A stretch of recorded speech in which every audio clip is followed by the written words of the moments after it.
성도 여러분 안녕하십니까? 2022년 1월 29일 토요 새벽 말씀 함께 나누겠습니다. 함께 나누실 하나님 말씀은 누가복음 8장 19절에서 25절까지입니다. 본문에서는 예수님이 가족에 대한 말씀, 그리고 광풍을 잔잔케 하시는 예수님에 대해 말씀하고 있습니다. 본문을 통해 주님의 말씀에 순종하는 자 되어야 한다는 것과 어떤 어려움 앞에서도 주님을 믿고 의지해야 함에 대한 말씀 묵상하겠습니다. 첫째 묵상할 내용은 하나님 말씀을 듣고 순종하는 자가 예수님의 영적 가족이다라는 것입니다. 본문 19절 20절에 보시면 예수의 어머니와 그 동생들이 왔으나 무리로 인하여 가까이 하지 못하니 어떤 이가 알리되 당신의 어머니와 동생들이 당신을 보려고 밖에 서 있나이다 라고 하였습니다. 여기 보시면 예수님의 어머니와 그 동생들, 즉 야고보, 유다, 유시몬이 예수님을 만나러 왔지만 사람들이 많아 가까이 하지 못했다고 하였습니다. 그럴 때 누군가가 예수님께 당신의 어머니와 동생들이 당신을 보려고 밖에 서 있다라고 알려주었습니다. 예수님의 육신의 어머니 마리아와 그 동생들이 예수님을 만나러 온 이유에 대해서 마가복음에서는 예수님께 귀신이 들렸다는 그 소문을 들었기 때문이라고 기록하고 있고, 요한복음에서는 예수님의 명성이 널리 퍼져 있어서 그래서 만나러 왔다 이렇게 기록하고 있습니다. 아마도 예수님의 어머니와 그 동생들은 어떤 식으로든 예수님을 만나 사정을 살피려 왔던 것 같습니다. 네, 본문 21절에 보시면 예수께서 대답하여 이르시되 내 어머니와 내 동생들은 곧 하나님의 말씀을 듣고 행하는 이 사람들이라 하시니라 라고 하였습니다. 예수님의 육신의 어머니와 동생들이 왔다는 소식을 들은 예수님은 이를 계기로 중요한 교훈을 주십니다. 그것은 예수님의 가족이 누구인가 하는 것입니다. 예수님은 내 어머니와 내 동생들은 곧 하나님의 말씀을 듣고 행하는 이 사람들이라 라고 하셨습니다.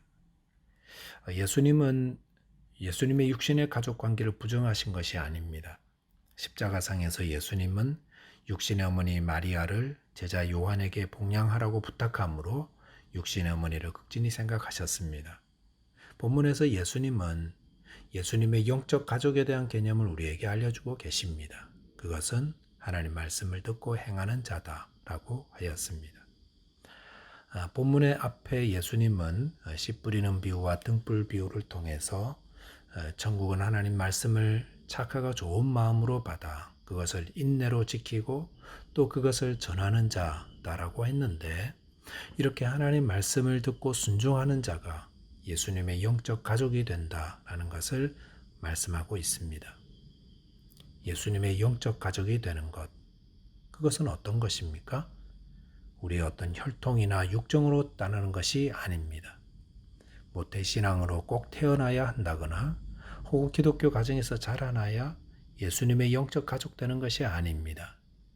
자신의 출신과 태생과 배경이 어떠하든 하나님 말씀을 착하고 순전한 마음으로 받아 그것을 지키며 또 그것을 전하는 자가 예수님의 영적 가족이다라는 것입니다.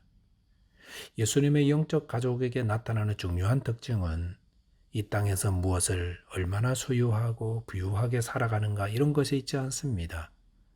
하는 일이 다 잘 되고 좋은 소식들이 많이 들려오고 건강하게 지내고 하는 이런 환경적인 것들을 보면서 내가 예수님의 영적 가족이구나 라고 생각해서는 안 됩니다. 비록 몸은 병들고 가진 것은 없고 또 철저히 홀로 되는 그런 가운데서도 날마다 하나님 말씀을 주야로 묵상하며 그 말씀을 생명처럼 소중히 여기며 듣고 지키며 전하는 자로 살아가고 있다면 그 사람은 분명 예수님의 영적 가족이다라고 할 수 있습니다. 그것이 예수님의 말씀입니다. 저와 여러분께서 하나님 말씀을 착하고 좋은 마음으로 듣기를 사모하며 또 그것을 인내로 지키고 전함으로 예수님의 가족으로 살아가게 되시기를 바라겠습니다. 두 번째 묵상할 내용은 어떤 어려움이든 믿음으로 예수님을 찾을 때 이길 수 있다라는 겁니다.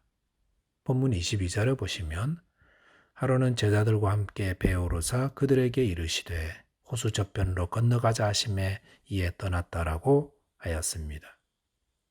예수님은 제자들과 배를 타고 갈릴리 호수 저편으로 건너가자고 하셨습니다. 그리고 본문 23절에 보시면 행선할 때에 예수께서 잠이 드셨더니 마침 광풍이 호수로 내리침에 배에 물이 가득하게 되어 위태한지라 라고 하였습니다. 배에 오르신 예수님은 잠이 드셨다고 했습니다.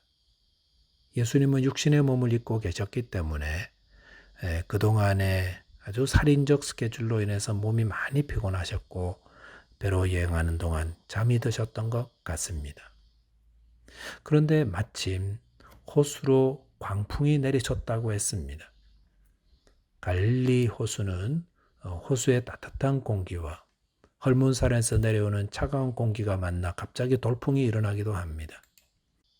오늘 본문에 예수님이 배를 타고 건너편으로 건너가실 때도 이 돌풍이 일어났습니다. 그런데 바람이 얼마나 거세고 걷잡을 수 없었던지 광풍이라고 하였습니다. 그 결과 배에 물이 가득하게 되고 위태롭게 되었습니다. 제자들이 갈릴리 바다에서 잔뼈가 굵은 사람들이고 어부 출신도 많았지만 이 광풍 앞에서는 속수무책이었던 것 같습니다. 우리의 삶에도 이와 같은 때가 있지 않습니까? 잔잔하던 삶 가운데 갑자기 예상치 못한 광풍이 불어닥치는 때입니다.